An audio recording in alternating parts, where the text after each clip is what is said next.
अस्सलाम वालेकुम students, first physics chapter number 7 oscillations, ये लेक्चर नंबर 4 है जिसके अंदर हमने फेज के टॉपिक पढ़ा है। ये इंपॉर्टेंट टॉपिक है, एग्जाम में आमतौर पे यहाँ से एमसीक्यू और शॉर्ट क्वेश्चन आ जाता है, लॉन्ग में इतना नहीं पूछा जाता।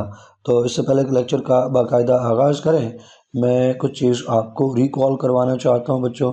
तो प्रीवियस लेक्चर के अंदर हमने एक टॉपिक पढ़ा है कि सर्कुलर मोशन है। सर्कुलर मोशन के अंदर जो बॉडी मूव कर रही होती है तो उस बॉडी की जो प्रोजेक्शन है वो डायमीटर के ऊपर सिंपल हार्मोनिक मोशन एग्जीक्यूट करती है। यहाँ पे अगर हम बॉडी पी ले लें तो उसकी प्रोजेक्शन एग्जैक्टली यहाँ पे नीचे मौजूद होगी, इसको क्यू कह देते हैं। और ये सेंटर जो है ये एक्ट करेगा एज अ मीन पोजीशन। तो मीन पोजीशन से किसी एक तरफ जो प्रोजेक्शन की पोजीशन है, डिस्टेंस, उसको डिस्प्लेसमेंट कहते हैं। तो इस प्रोजेक्शन से रिलेटेड दो इम्पॉर्टेंट चीज़ें हैं, एक तो उसकी डिस्प्लेसमेंट एक्स और दूसरा बच्चों उसकी डायरेक्शन। तो डायरेक्शन भी होगी ना, हमने देखना होगा कि वो ऑसिलेटर, वो प्रोजेक्शन जो है वो टुवर्ड्स मीन पोजीशन है, अवे फ्रॉम मीन पोजीशन है, कौन सी एक्सट्रीम पोजीशन की तरफ है, ये सारी चीज़ें। तो इन सारी चीज़ों में से ये दो जो एस्पेक्ट्स हैं, एक डिस्प्लेसमेंट का और एक डायरेक्शन का, इनको डिस्क्राइब करने के लिए एक क्वांटिटी मौजूद है जिसको हम बच्चों फेज का नाम देते हैं। फेज में असल एक एंगल है, थीटा है, जो हमें ये दोनों चीज़ें डिस्क्राइब करता है। एक बॉडी जो ऑसिलेट कर रही हो, जैसे यहाँ पे प्रोजेक्शन है, तो एक ऑसिलेटिंग बॉडी की जो मोशन है उसमें डिस्प्लेसमेंट और डायरेक्शन दोनों चीज़ों को डिस्क्राइब करता है फेज। तो अब हम चलते हैं डेफिनेशन की तरफ। यही कुछ लिखा है बच्चों, फेज एंगल है जो स्पेसिफिकली डिस्प्लेसमेंट एक्स बताएगा और डायरेक्शन ऑफ मोशन बताएगा किसकी, उस पॉइंट की, उस बॉडी की, उस प्रोजेक्शन की जो सिंपल हार्मोनिक मोशन एग्जीक्यूट कर रही हो। तो इस एंगल को हम नाम देंगे बच्चों फेज का। यहाँ पे angle theta equal to omega T है, तो इक्वल टू ओमेगा टी कैसे आ गया, तो ओमेगा हमने पढ़ रखा है प्रीवियस लेक्चर के अंदर, इक्वल होता है बच्चों angular displacement divide by time is equal to angular velocity. यहाँ से टी को ओमेगा के साथ मल्टीप्लाई कर दें तो theta equal to omega T हो जाएगा। ये इस तरह से omega theta equal to omega T आ जाता है। नेक्स्ट हेडिंग देखें बच्चों, तो एक्सप्लेनेशन की है। तो जो फेज है एक फिजिकल क्वांटिटी है, मेजर हो सकती है, और ये हमें बताएगी जो स्टेट ऑफ मोशन है एक ऑसिलेटर की। ऑसिलेटर किसे कहते हैं, वो बॉडी जो ऑसिलेशन शो कर रही हो, वाइब्रेशन शो कर रही हो, और जो सिंपल हार्मोनिक मोशन शो कर रही है उस बॉडी को ऑसिलेटर कहेंगे। और ऑसिलेटर की जो स्टेट ऑफ मोशन है उसके बारे में हमें फेज बताएगा। स्टेट ऑफ मोशन का मतलब उसकी डिस्प्लेसमेंट, उसकी डायरेक्शन हमें फेज से पता चलेगी। इस लाइन को आप एज इट जो है वो एमसीक्यू के लिए प्रिपेयर कर लें, इंपॉर्टेंट लाइन है। नेक्स्ट देखें बच्चों, तो बॉडी पी ले लें, उसको सर्कल के अंदर वो मूव कर रही है, उसकी projection Q simple harmonic motion execute करेगी डायमीटर के ऊपर on the circle, diameter of the circle about the mean position O. अब उसकी डिस्प्लेसमेंट भी होगी, उसका एम्पलीट्यूड भी होगा। तो उन सारी चीज़ों को देखें तो यहाँ पे हम एक सर्कल बना लेते हैं और उसमें इन सारी चीज़ों को देख लेते हैं। ये हो गया बच्चों हमारे पास सेंटर, इस सेंटर के ऊपर हम डायमीटर ले लेते हैं और यहाँ पे बॉडी पी आ गई और उसकी प्रोजेक्शन पी क्यू जो है यहाँ पे नीचे आ गई। तो अब देखो बच्चों, किसी भी इंस्टेंट ऑफ टाइम के ऊपर जो प्रोजेक्शन क्यू है ना, प्रोजेक्शन क्यू मीन पोजीशन ओ से मैक्सिमम जो दूर जा सकती है, तो कहाँ जा सकती है, मीन पोजीशन ओ से दूर अवे मूव करना शुरू कर रही है प्रोजेक्शन, तो मैक्सिमम कहाँ जा सकती है, मैक्सिमम सर्कल तक पहुंच सकती है। यानी मैक्सिमम जो दूर जा सकती है वो इक्वल टू रेडियस जा सकती है। तो जो मैक्सिमम डिस्प्लेसमेंट होती है ना बच्चों, उसको हम एम्पलीट्यूड कहते हैं। और सर्कुलर मोशन के अंदर एम्पलीट्यूड इक्वल होता है बच्चों रेडियस के। ये बात आपसे एमसीक्यूज में पूछी जा सकती है कि maximum amplitude in circular motion किसके इक्वल होता है, लेस देन रेडियस है, इक्वल टू रेडियस है, ग्रेटर देन रेडियस है। तो इस तरह के ऑप्शन हो सकते हैं। तो जो मैक्सिमम डिस्प्लेसमेंट है जिसको यहाँ पे हम एक्स नॉट से रिप्रेजेंट कर रहे हैं सर्कुलर मोशन के अंदर, वो एम्पलीट्यूड, वो एक्स नॉट, वो मैक्सिमम डिस्प्लेसमेंट बच्चों इक्वल टू रेडियस हो सकती है। और किसी भी इंस्टेंट ऑफ टाइम के ऊपर जो डिस्प्लेसमेंट है उसको एक्स से डिनोट करेंगे। मतलब लाजमी तो नहीं है कि क्यू हर वक्त यहीं पे मौजूद हो, क्यू किसी और पोजीशन पे भी हो सकता है। तो उस वक्त मीन पोजीशन से क्यू तक की जो डिस्टेंस होगा उसको हम एक्स से डिनोट करेंगे। तो X is the displacement at any instant of time. X और एक्स नॉट का रिलेशनशिप देखें तो जो डिस्प्लेसमेंट है at any instant of time वो मैक्सिमम डिस्प्लेसमेंट के इक्वल भी हो सकती है एट इंस्टेंट ऑफ टाइम, और इसी तरह से वो जो x है बच्चों वो किसी भी इंस्टेंट ऑफ टाइम के ऊपर x नॉट से कम भी हो सकता है। ऐसा कभी नहीं होगा कि x जो है वो ग्रेटर देन हो जाए x नॉट से। किसी भी इंस्टेंट ऑफ टाइम के ऊपर जो डिस्प्लेसमेंट है वो कभी भी मैक्सिमम डिस्प्लेसमेंट से एम्पलीट्यूड से बड़ी नहीं हो सकती। ये दोनों बातें जो हैं वो दुरुस्त हैं, ये दोनों कंडीशंस जो हैं वो सही हैं कि किसी भी इंस्टेंट ऑफ टाइम के ऊपर जो डिस्प्लेसमेंट है वो एम्पलीट्यूड के इक्वल हो सकती है, ये एम्पलीट्यूड से कम हो सकती है। नेक्स्ट मूव करें तो डायग्राम, सर्कल आपको नज़र आ रहा है, ये सर्कल का सेंटर उसकी ओ जो है वो मीन पोजीशन के तौर पे एक्ट करेगा, सेंटर जो है वो मीन पोजीशन होगी, और ये होगी बच्चों बॉडी पी, ये होगी उसकी प्रोजेक्शन क्यू, और जो सेंटर से लेके मीन पोजीशन से लेके क्यू तक का जो डिस्टेंस है वो डिस्प्लेसमेंट एक्स हो जाएगा, और सेंटर से लेके पी तक का जो डिस्टेंस है वो रेडियस है, और रेडियस चूँकि equal to maximum displacement amplitude X not के इक्वल है तो हमने रेडियस की जगह यहाँ पे क्या लिख रखा है, एक्स नॉट लिख रखा है। बच्चों इस डायग्राम में गौर से देखें तो आपने कॉस थीटा को तलाश करना है। कॉस थीटा होता है बच्चों बेस ओवर हाइपोटेनस, यहाँ पे हम लिख लेते हैं ताकि रेफरेंस बन जाए। Base over hypotenuse equal to cos theta होता है। तो यहाँ पे बेस तलाश करें, ये एक राइट एंगल ट्राइंगल बन रही है ओ क्यू पी, तो इसमें जो बेस है वो बच्चों एक्स है, तो जहाँ बी लिखा है वहाँ पे एक्स लिख लेंगे, और फिर जो हाइपोटेनस है उसकी जगह आ जाएगा एक्स नॉट, क्योंकि एक्स नॉट हाइपोटेनस के तौर पे एक्ट कर रहा है राइट एंगल ट्राइंगल में, तो एच की जगह आ जाएगा एक्स नॉट। तो बच्चों बेस और हाइपोटेनस जो कॉस थीटा बना वो बना एक्स बाई एक्स नॉट।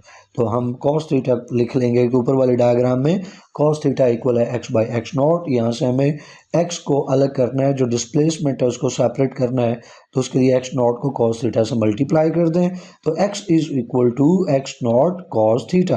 अब यहाँ पे हम चाहें तो थीटा की वैल्यू पुट कर सकते हैं, यही थीटा जो है यहाँ पे बच्चों फेज के तौर पे एक्ट करता है, इसी थीटा को फेज कहते हैं यहाँ पे, और जो हमें डिस्प्लेसमेंट दे रहा है उस ऑसिलेटर की जो सिंपल हार्मोनिक मोशन शो कर रहा है। यहाँ पे थीटा की वैल्यू पुट करना चाहें तो ओमेगा से पुट कर सकते हैं, omega equal to theta by T होता है, तो टी को ओमेगा के साथ मल्टीप्लाई करें तो theta equal to omega T हो गया, तो थीटा को हटाएं और उसकी जगह ओमेगा टी लिख लें, तो अब नई जो फॉर्म बन जाएगी वो हो जाएगा X equal to x not cos omega t.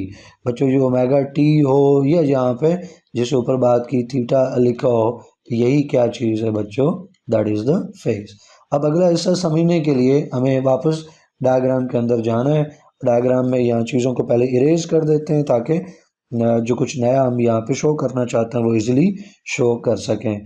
तो डायग्राम साफ करने के बाद उसमें से चीज़ें अब हम उसके ऊपर कुछ और चीज़ों को हाईलाइट करते हैं। बच्चों जब बॉडी जो है वो मूव नहीं की, उसने पहले रेस्ट के ऊपर है, सर्कुलर मोशन स्टार्ट ही नहीं की, तो वो कोई ना कोई टाइम तो होगा, कोई ना कोई जगह तो होगी, कोई स्टार्टिंग पॉइंट तो होगा। तो यहाँ पे हम स्टार्टिंग पॉइंट को ले लेते हैं और इसको हम पी यहाँ पे लेबल कर लेते हैं। ये वो टाइम है बच्चों जब टी इक्वल टू ज़ीरो है, इस स्टेट पे टाइम इक्वल टू ज़ीरो है। जब टाइम इक्वल टू ज़ीरो हो ना बच्चों, इस पोजीशन को हम रेफरेंस पॉइंट कहते हैं। ये रेफरेंस पॉइंट हो जाएगा, यहाँ time t equal to zero है, बॉडी ने अभी सर्कुलर मोशन जो है वो स्टार्ट नहीं की, और ना ही उसकी प्रोजेक्शन ने जो है वो सिंपल हार्मोनिक मोशन स्टार्ट की है। इसके बाद बच्चों टाइम टी से टी वन हो जाता है और बॉडी नई पोजीशन के ऊपर पहुंच जाती है। यहाँ पे हम लिख लेते हैं टी वन के अंदर बॉडी जो है वो इस नई पोजीशन के ऊपर पहुंच गई। अब पहली जो पोजीशन थी रेफरेंस पॉइंट था, रेफरेंस पॉइंट के ऊपर बच्चों एंगल देखें क्या बन रहा है, ये मीन पोजीशन ओ है, इस मीन पोजीशन ओ के साथ पी का एंगल देखें, बॉडी का एंगल देखें, तो बच्चों जो बॉडी है उसका एंगल ओ के साथ इस पॉइंट पे जब टाइम ज़ीरो है, रेफरेंस पॉइंट के ऊपर एंगल ज़ीरो है। कैसे ज़ीरो है कि जिस लाइन के ऊपर जो मीन पोजीशन एग्जिस्ट कर रही है उसी लाइन के ऊपर तो मौजूद है, एग्जैक्टली उसके पैरेलल तो पी भी मौजूद है। तो जब दो पॉइंट्स पैरेलल होते हैं तो उनके दरमियान में जो थीटा होता है वो इक्वल टू 0 डिग्री होता है। तो रेफरेंस पॉइंट पे याद रखिएगा जो बॉडी है और जो मीन पोजीशन है उसके दरमियान में जो एंगल है वो कितना है, 0 डिग्री है, 0 रेडियन है। उसके बाद क्या होता है कि बॉडी t1 टाइम के अंदर नई पोजीशन पे पहुंच जाती है और वो बॉडी मीन पोजीशन के साथ कुछ एंगल क्रिएट करती है। इस एंगल को हम थीटा कहते हैं। तो ये उसमें मोशन की उसकी पहली पोजीशन हो गई, मोशन के अंदर उसकी पहली स्टेट हो गई। उसके बाद बॉडी t2 कवर करती है और नई जगह पे आ जाती है, यहाँ पे हम मार्क कर लेते हैं। और टाइम पहली पोजीशन से, पहली वाली स्टेट से इस नए वाली स्टेट के ऊपर जो उसको टाइम लगा वो बच्चों टाइम t2, जो टाइम लगा उसको t2 कह देते हैं। और ये जो न्यू पोजीशन है इसको पोजीशन 2 कह देते हैं हम। ये न्यू स्टेट कहना चाहिए, पोजीशन नहीं कहना चाहिए। आप इसको रेफरेंस पॉइंट के साथ मिक्स ना करें कि पहली वाली पोजीशन तो वो होगी, वो रेफरेंस पॉइंट है। उसके बाद जब वो बॉडी ने मूव करना शुरू किया है तो उसकी 2 स्टेट्स आई हैं। एक स्टेट आई है कि जब उसने एंगल थीटा क्रिएट किया, और एक और स्टेट आई है जब उसने थीटा से भी ज़्यादा एंगल क्रिएट किया है। तो ये जो उसकी पहली स्टेट थी इसमें पहले एंगल थीटा उसने क्रिएट किया, अब उस थीटा के अंदर एंगल में मज़ीद इजाफा हुआ, एंगुलर डिस्प्लेसमेंट में मज़ीद इजाफा हुआ। ये जो इंक्रीज़ आया है ना, इस एंगल को हम फाई कह देते हैं। ये बच्चों जो साइन है ये ग्रीक लेटर है, इसको फाई कहते हैं। तो थीटा तो पहले से मौजूद था, जो इनिशियल स्टेट थी उसके अंदर बॉडी पी ने मीन पोजीशन के साथ कितना एंगल क्रिएट किया, थीटा एंगल क्रिएट किया। फिर स्टेट 2 के ऊपर पहुंचने के लिए उसने मज़ीद अपनी डिस्प्लेसमेंट बढ़ाई और थीटा के अंदर एक और एंगल का इजाफा हो गया, that is the angle phi.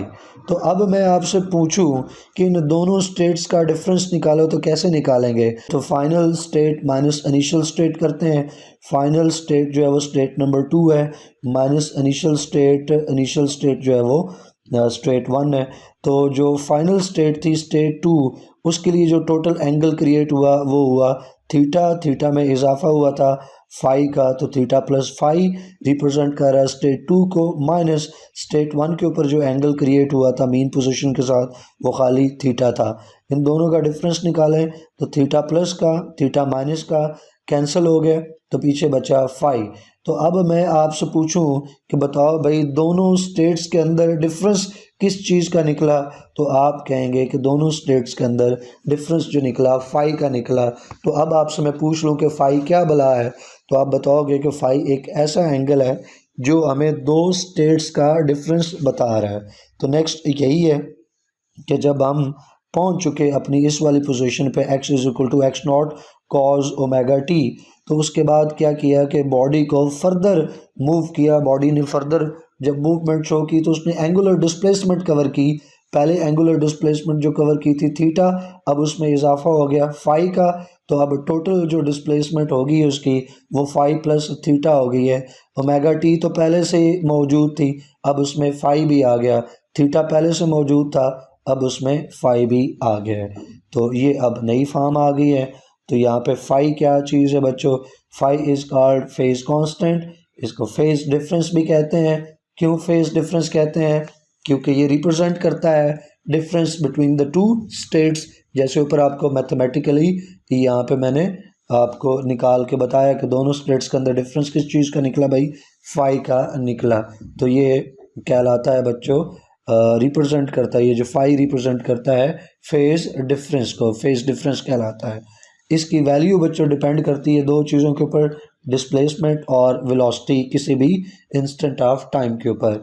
और जो टाइम t0 है, टाइम t0 बच्चों ये एक्ट करता है as a reference omega t यानी थीटा के लिए भी और फाई के लिए भी। ये मैंने इनिशली ऊपर डायग्राम के अंदर ही आपको बता दिया था कि जब हम t इक्वल टू 0 लिख रहे हैं तो ये हमारा रेफरेंस पॉइंट है, स्टार्टिंग पॉइंट है। तो इसके बाद आगे लेके चलते हैं बात बच्चों फेज़ ग्राफ्स के ऊपर। फेज़ ग्राफ फाई के लिहाज से हमने बनाने हैं। जब फाई 0 है, फिर फाई जो है वो 90 है, और फिर फाई जब 180 है।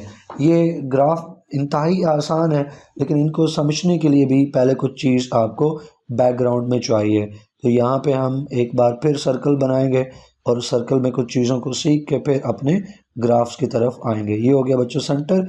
इस सेंटर के ऊपर ये हम ले लेते हैं डायमीटर, और अब बॉडी यहाँ पे मौजूद है, रेफरेंस पॉइंट के ऊपर मौजूद है जब टाइम ज़ीरो है।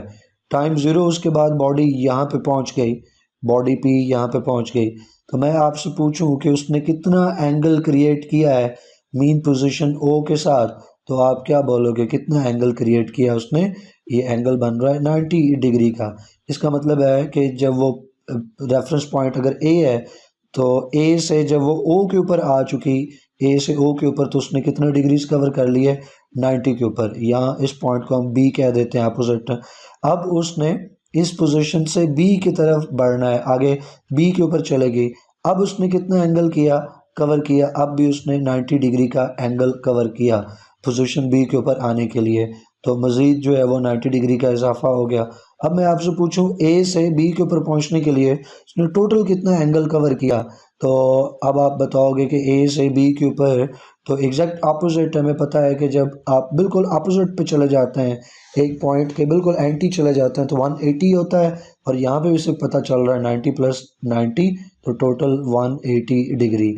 इसका क्या मतलब है? यहाँ पे साइड के ऊपर हम डायमीटर बनाएं और ये हमारे होगी मीन पोजीशन। तो अब बात को समझें, ये अगर स्टार्टिंग पॉइंट है ना ए, तो यहाँ पे कितना एंगल था? ये रेफरेंस पॉइंट है, रेफरेंस पॉइंट के ऊपर होता है बच्चों एंगल 0, और वहाँ से जब बॉडी मीन पोजीशन के ऊपर आई तो कितने डिग्रीज उसने कवर किए? 90 डिग्रीज। और मीन पोजीशन से जब वो एक्सट्रीम पोजीशन बी के ऊपर की गई, अपोजिट साइड के ऊपर ऑफ द ए गई, तो आप उसने कितना कवर कर लिया टोटल? फिर उसने 90 डिग्री, और टोटल ए से बी तक का उसने कितना एंगल कवर किया? 180 का। इसलिए हम इन तीनों पोजीशंस को एंगल के हिसाब से नाम दें, तो पोजीशन एक के ऊपर हम कहेंगे कि 0 डिग्री है, मीन पोजीशन के ऊपर कहेंगे कि बॉडी ने 90 डिग्री जो है वो कवर किया एंगल या डिस्प्लेसमेंट, और पोजीशन बी के ऊपर हम कहेंगे कि उसने 180 डिग्री कवर कर ली है जब वो इसके ऊपर पहुंचती है पोजीशन बी के ऊपर। तो ये आपने याद रखने हैं कि रेफरेंस पॉइंट के ऊपर 0 डिग्री, मीन पोजीशन के ऊपर 90, और 180 कहाँ पे होगा? बी के ऊपर, दूसरी जो एक्सट्रीम है, अपोजिट एक्सट्रीम है ए के, उसके ऊपर।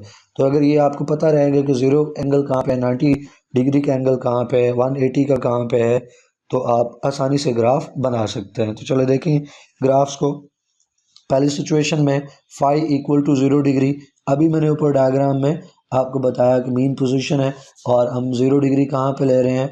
पॉइंट ए से ले रहे हैं 0 डिग्री।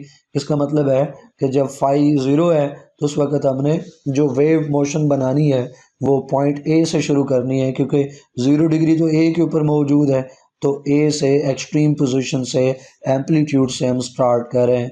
यहाँ से वेव मोशन हमने बनाना शुरू कर दी।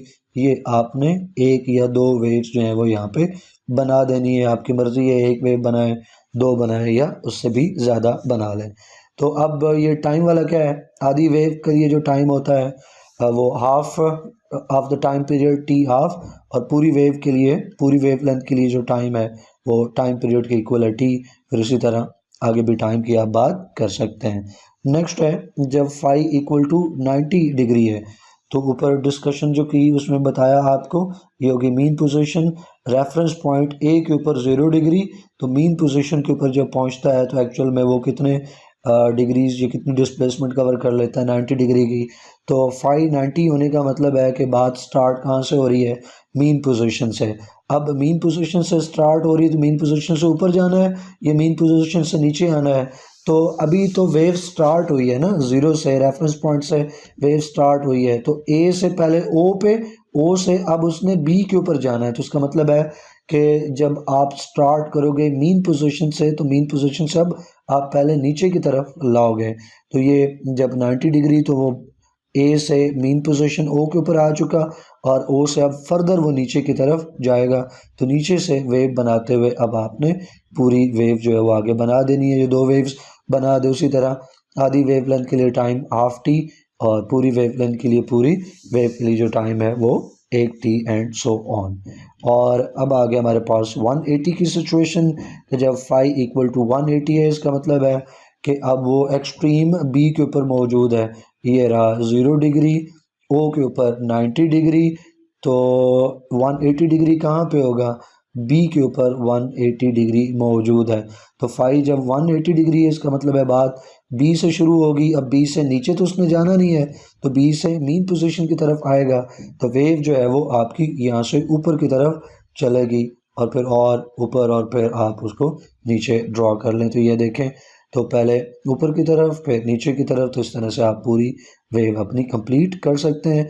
उसी तरह से आधी वेव लेंथ के लिए हाफ टाइम और पूरी वेव लेंथ के लिए टाइम टी के इक्वल एंड सो ऑन। तो आई होप कि ये आपको ग्राफ भी समझ आए होंगे। तो क्वेश्चन हो कि क्वेरी हो तो कमेंट सेक्शन में पूछें, वीडियो को लाइक करें, फ्रेंड्स और फैमिली के साथ शेयर करें। इंशाल्लाह नेक्स्ट वीडियो के अंदर हम डैम्प्ड ऑसिलेशंस को पढ़ेंगे। टिल देन अल्लाह हाफिज़।